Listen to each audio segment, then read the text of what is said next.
Welcome to Navigating Consumer and Family Law Challenges. Insights from SoCal's trusted attorneys. Hello and welcome to Navigating Consumer and Family Law Challenges, Insights from SoCal's trusted attorneys with Amanda Hill. With a focus on family law, Amanda offers helpful, caring, and professional legal service and advice. I am your host, Kevin Rosenquist, and today we're going to talk about relocation and custody conversations. Amanda, great to see you. Hi again. Hi. So we've talked a little bit about relocation and whatnot before. We're going to dive a little deeper into it today. You know, it's a big issue. It's one of the things that you said you get asked a lot, especially with cost of living going up in certain areas. Can you explain the legal process and considerations when one parent wants to relocate after a divorce? Yes. So normally in a divorce judgment or legal separation or even a paternity action, because maybe they were never married, but they share children, it will say in the judgment that neither party can move the residence of the child outside the county or even the state without the written permission and agreement of the other parent or a court order. So given that basis, you have to either get an agreement or get a court order post-judgment if you do want to move. So the first step is always to try to see if there can be an agreement reached. Most of the time, I'll be honest, it's probably the most contested issue because certainly one that's going to impact the parenting time and how often they see their child. So that is something that usually gets pretty much pushed back on, right? Unless maybe both of them are moving. Which is pretty rare, but does sometimes happen. Maybe they're both moving out of state, but it still is going to be conducive to figuring out an arrangement. But if an agreement can't be reached, then you certainly do have to file that motion with the court. It's a very hard motion to win because there are certain aspects that you need to present to the court in order for the court to grant that. So, for example, again, if there's a 50-50 schedule in the judgment, it's very, very, very hard to win that because it's going to be such a huge impact on the child. Now, there's going to be a difference, right, in the court's analysis on whether you're moving to a different county within the same state or you're moving across the country. You know, if you're moving to New York or Florida and you live in California, that's going to be a huge difference. Now, I even have out of country requests to move. I've actually argued that twice. Those are clearly even more difficult. Yeah. You really need to make sure you have clear reasons, good reasons for why it would benefit the child. So ultimately, it always goes back to what's best for the child. Is there a certain threshold, like a certain distance away that the court will be like, that's fine, but if it's over this, then we need to, I don't know, talk or figure something out or deny it? So in general, as long as it's within the same county, it wouldn't be considered a move away. But even going from one county to the next, it is considered a move away. So for example, where we're located, we actually have two offices, one in San Diego and one in Riverside County, but those are two separate counties. So if you want to move the child from San Diego to Riverside County or vice versa, if you can't agree on that, you go back to the court that entered the judgment and you have to request the move. Now on that one, it's going to be much easier, right? Because it really is depending on the distance. Even if you're from the top of one county and the bottom of the other, you're looking at maybe a 2.5-hour drive, right? But it's still going to impact what's feasible, especially if the child's in school, right? It's going to That's have a long drive. yeah. I And mean, it's also going to have to be, okay, how old is the child, right? And that's a long time for a kid to be in the car even, right? Yeah. And how often is that going to happen? And where are they going to meet? Are they going to meet halfway? Is one person going to do the driving one way? Is somebody going to do the driving the other way? Yeah, because I mean, even one county over can add significant time where I am too, between traffic and just distance. I mean, it can make a big difference. Definitely. And I think too, it's on the quality of life, right? Of Right. both. Yes, the considerations the court will give to both parents, but in reality, again, it goes back to the child or children. What impact is that going to have on their quality of life? If they're going to have to commute more now, does that mean they still do their extracurricular activities that they're used to, right? So they're going to look at those issues as well. And just to clarify, if the parents agree to the move, then nothing has to be done legally. Is that correct? Yes and no. Okay. Yes, in the sense It that depends, right, Amanda? yes, it depends, like any good lawyer, right, would Yeah. tell you. But I say that because you don't have to go to court and be in front of a judge, but you do still need to make sure it's a written agreement that has all the language that needs to be in there, that's as detailed as possible so that it doesn't have any issues in the future for being too vague, and that then gets submitted to the court for processing so that it becomes a new order and it takes the place of the old order. If you don't do those steps, technically, you can argue that it's not valid. The agreement's not valid. Oh, wow. Okay, so that's important. It's an important note. So, when we talk a lot about child's best interest, we mentioned it in the last show too. When as far as relocation is concerned, what are some of the most common factors that you see that influences the court's decision on whether the relocation makes sense? Yeah, so there's a handful of factors, other than the broad sweeping one of best interest of the child. One of the biggest ones is, what is the schooling going to be like for the children in the new county or the new location versus the old one? What is the schooling ranking? What programs do they have? A common issue that comes up that I've seen many times is, let's say a child has what's called a 504 plan or a special needs plan, and they need to make sure that the new school has those same resources available for the child to make sure that there's consistency in what they're able to, get as far as accommodations or therapies, speech therapies, things like that. The other thing that the courts look at is, which is major, is what's the distance, right? What is the total distance between where both parents are now going to potentially live? What's the reason? Is it because somebody got a new job and they're going to now be able to afford a better lifestyle, a better livelihood? I will say that a lot of people think that, well, California is just so expensive, so I just need to get out of the state. And I've had to tell many people this, that is not a valid reason. The court's going Mhm. to deny that on its face unless you have other supporting reasons, or else everybody would be running to the courts making those same arguments.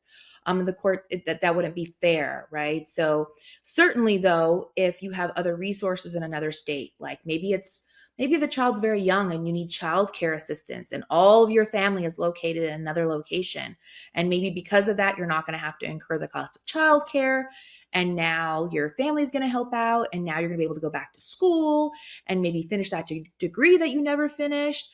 All of those things, that could be a valid reason, right? Oh, If you wow. have all those additional circumstances, but not in and of itself just the cost of living. That wouldn't fly with a court.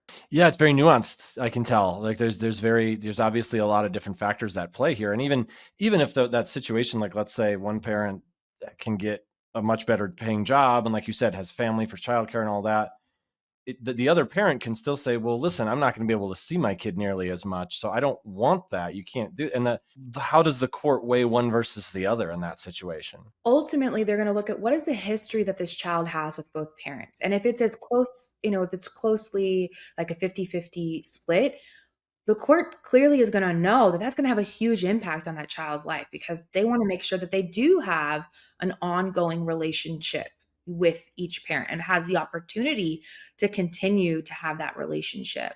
One of the other factors that the court looks at is, what is the history of the co-parenting between these parties? Because certainly you're very unlikely to be granted a move away if the other side can show history that you have dodged their phone calls when they've tried to call and check in on their kid, or text message showing that you're not good at communicating about updates about the children.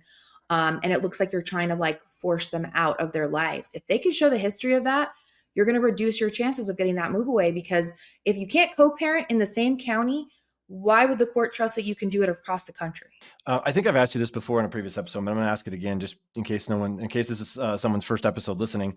When it comes to like extracurriculars for a child, like let's say they're really, really good at hockey, or they're really, really good at the piano, or whatever it is, and they have this huge opportunity to go somewhere else and really cultivate that and nurture that gift.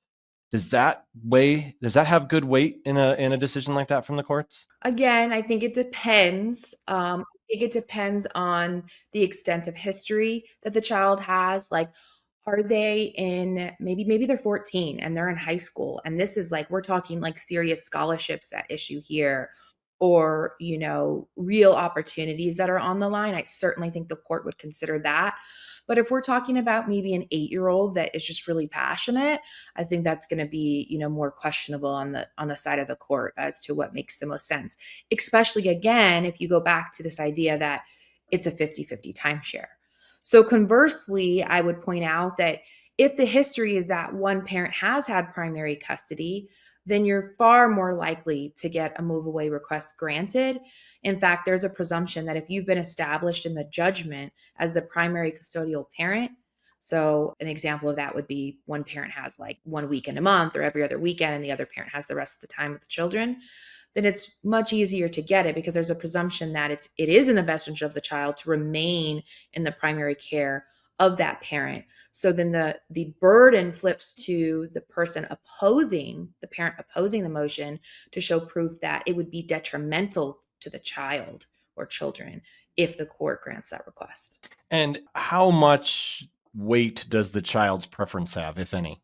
It depends on the age of the child. Okay. So I will say normally courts, at least specifically where we're at in San Diego, Riverside, Orange County area, the courts may have the child be interviewed by the Family Court Services mediator, or the CCRC, to give their input.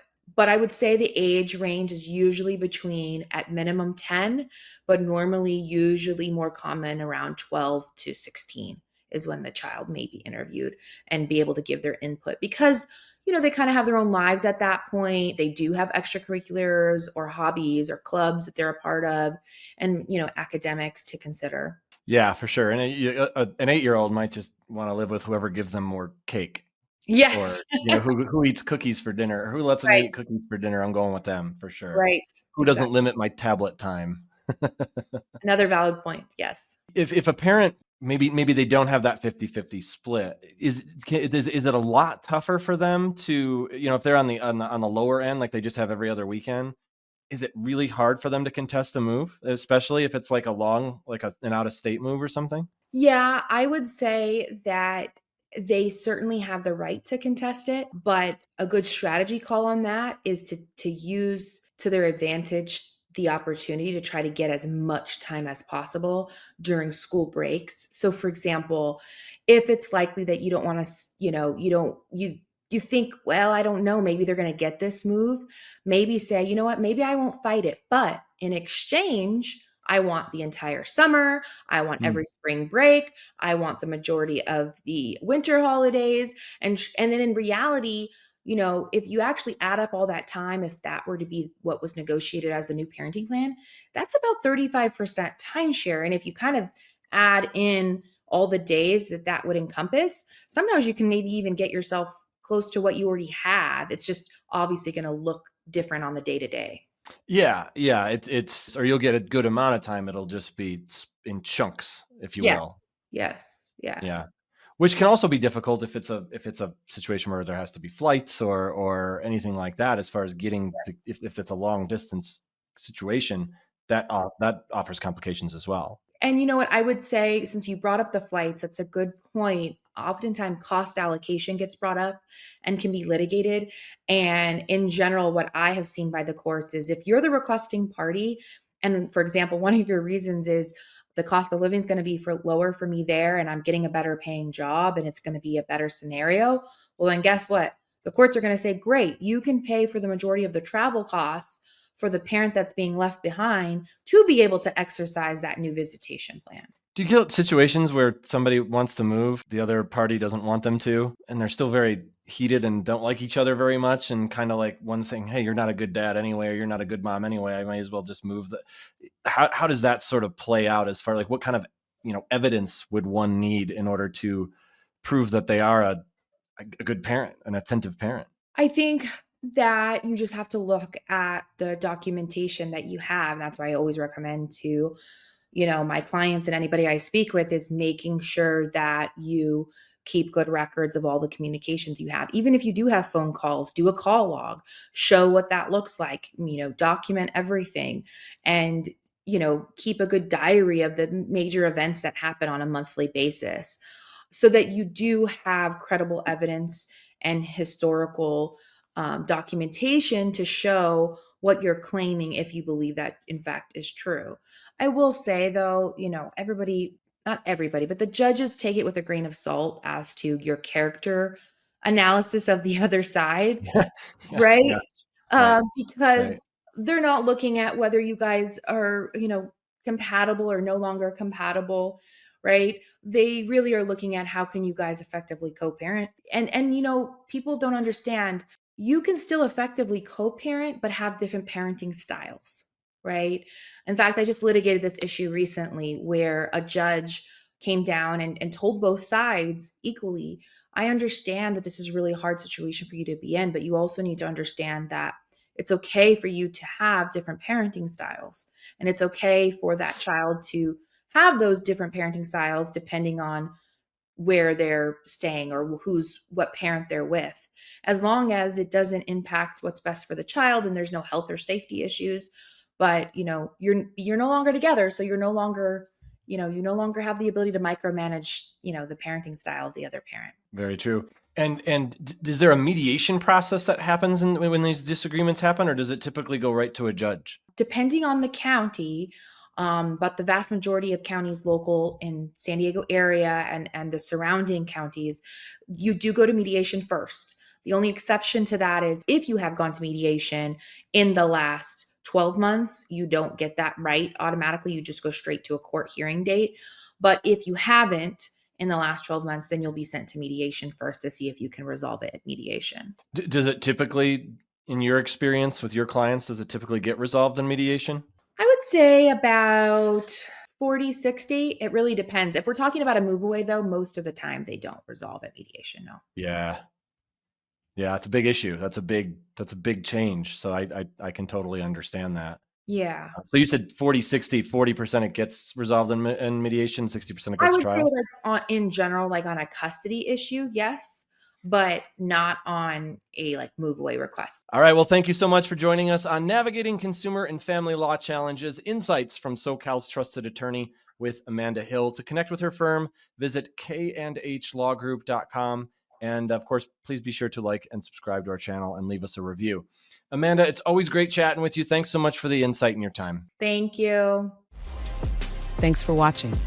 Be sure to hit that like and subscribe button and leave us a review in the comments.